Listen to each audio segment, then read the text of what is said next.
Hello, A B C D bank నుండి call చేస్తున్నాం sir. మీకు 5 లక్షల లోన్ మంజూరైంది. 5 లక్షలా? అయితే ఏసే. 5 లక్షలు ఇయ్యాలంటే ఓటీపీ చెప్పండి సార్. ఓటీపీ? ఓటీపీ చెప్పమంటే ఓటీపీ అని చెప్పకూడదు సార్. సరే, ఇప్పుడు చెప్పండి సార్ ఓటీపీ. ఇప్పుడే కదా చెప్పొద్దన్నావా? నేను చెప్పను. అది కాదు సార్, ఓటీపీ అంటే 4 నెంబర్లు సార్. 4 నెంబర్లా? 4 నెంబర్లు చెప్పండి సార్. 4 నెంబర్లు? విలేజ్ పీపుల్ కి ఓటీపీ అంటే తెలియదని నాకు అర్థమైంది సార్. ఏ పిచ్చిపుల్కా, విలేజ్ పీపుల్ అంటే ఫ్లవర్స్ అనుకుంటువా? ఫ్లవర్స్. ఫ్లవర్సా? అయితే ఓటీపీ చెప్పండి సార్. ఓటీపీ? మీకు 5 లక్షల లోన్ కావాలా వద్దా సార్? చుట్టాలని 10,000 అప్పుగా అడిగితేనే ఇవ్వరు, ఇంకా ఫ్రెండ్స్ అంటావా తీసుకున్న డబ్బులే ఇవ్వరు. అట్లాంటిది నేను ఏ బ్యాంక్ లో లోన్ అప్లై చేయకుండా నువ్వు నాకు 5 లక్షల లోన్ ఇచ్చేకి నేనేమన్నా నీ చుట్టమా? Mind your tongue sir. లేకపోతే విలేజ్ పీపుల్ అంటే ఎర్రి పప్పలు అనుకున్నావా? Very talented people. మట్టిలో మాణిక్యాలరా మేము. అన్ని మూసుకొని ఫోన్ పెట్టరా ఎర్రి పప్ప.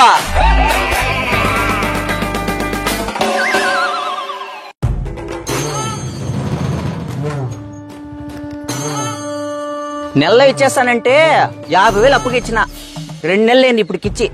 అసలు లేదు, వడ్డీ లేదు. పంట రేటు పడిపోయిందన్నా, పెట్టుబడి కూడా రాలేదు. వచ్చే నెల ఎట్లో గట్ల ఇచ్చేస్తానన్నా.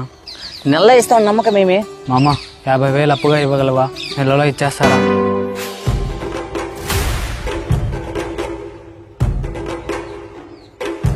అన్నా, నా బండి తీసుకెళ్ళన్నా.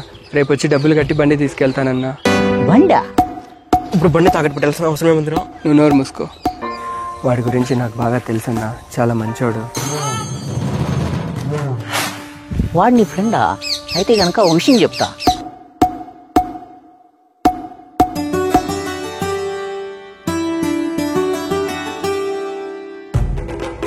మోసం చేసినా, గట్టిగా వెన్నుపోటు పడిచినా అది ఫ్రెండ్సేనయ్యా. స్నేహితుడికి సాయం చేయాలనుకుంటే చేసేయాలన్నా. ఇస్తాడా ఇవ్వడా అని ఆలోచించకూడదు, మర్చిపోవాలంతే. నేను ఇప్పుడే ఆ బండి ఎందుకు తీసుకెళ్ళమన్నానంటే, పక్కన ఎవడో వండి ఆ బండి ఎందుకు తాకట్టు పెడుతున్నావురా, ఆ డబ్బేదో వాడికి అప్పుగా ఇవ్వచ్చు కదరా అంటే అప్పుడు నా బుద్ధి మారిపోవచ్చు అన్నా. నీకు తెలీదు, సహాయం చేయాలనుకుంటే ఏం ఆశించకుండా చేసేయాలంతే అన్నా. సరే, నాదేం పోయింది? నా డబ్బు నాకు కావాలా. రే, బండి తీసుకున్నా వెనకరారా. సరే అన్నా.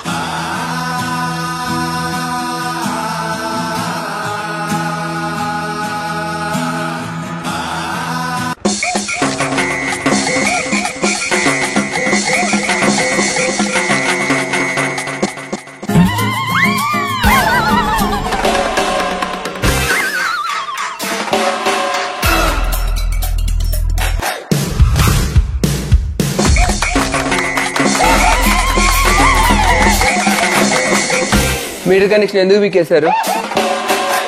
మీటర్ కనెక్షన్ బీకేసి దొంగ కరెంట్ వాడుతున్నారా? ఇప్పుడే హెడ్ ఆఫీస్కి ఫోన్ చేసి కంప్లైంట్ చేస్తాను. హలో,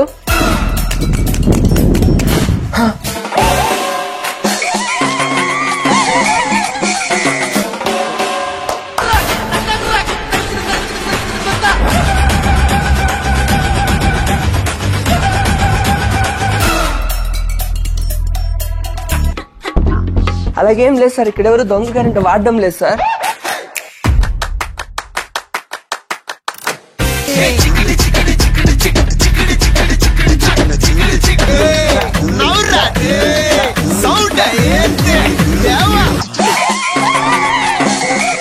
అవ్వంటే గిట్టని వాళ్ళు ఎవరో మీకు కాల్ చేసి అబద్ధం చెప్పారు సార్.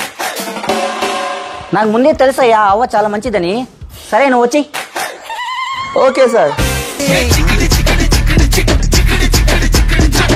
ఇల్లు నచ్చిందా మేడం? నచ్చింది కాబట్టి ఇప్పటికి 4-5 సార్లు వచ్చిన. అమ్మా నాకు అరుం కావాలమ్మా.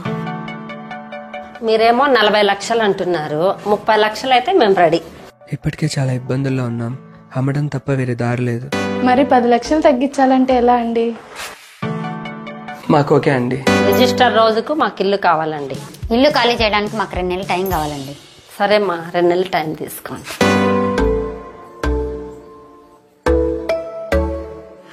నాకు సగం సగం వాటా ఇస్తేనే ఖాళీ చేస్తారా తమ్ముడు?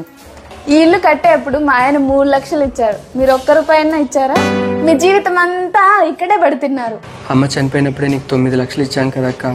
అదంతా నాకు తెలియదురా తమ్ముడు, సగం సగం ఇవ్వాల్సిందే.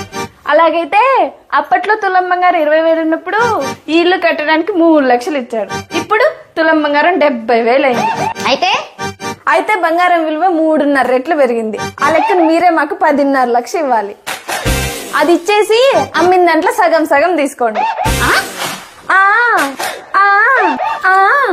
పోనీలే పాపం మొగుడు తాగుబోతూ సరిగ్గా చూసుకోడు అని నేనే మిమ్మల్ని ఇక్కడ ఉంచితే ఏకు మేకే మా మీదే తిరగబడతారా? మా అక్కకు మాట్లాడడం తెలీదు, ఊరుకోవే. అలా ఊరుకుంటే సర్వం నాకేసారు. ఇప్పుడు కూడా ఊరుకుంటే పిల్లా పాపలున్న మనం రోడ్డు మీద పడాలి.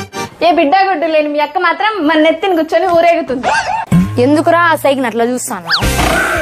ఈ డొక్కు హీరో సైకిల్ ని తాత ఇంకా ఎందుకు గుజరీలో పడేయలేదు? ఎందుకంటే నేను హీరో సైకిల్ కాబట్టి.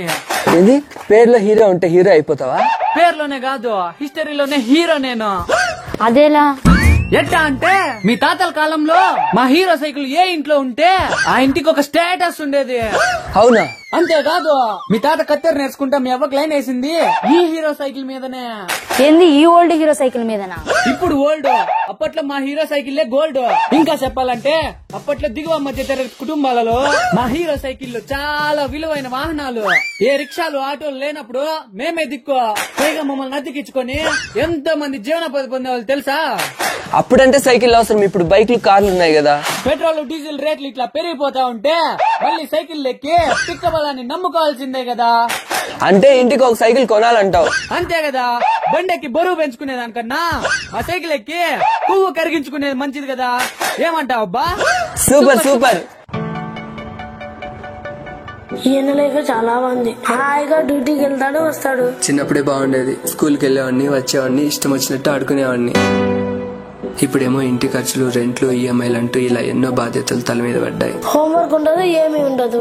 ఇష్టం వచ్చిన సినిమాలు చూస్తారు, ఇష్టం వచ్చినట్లు తిరుగుతారు.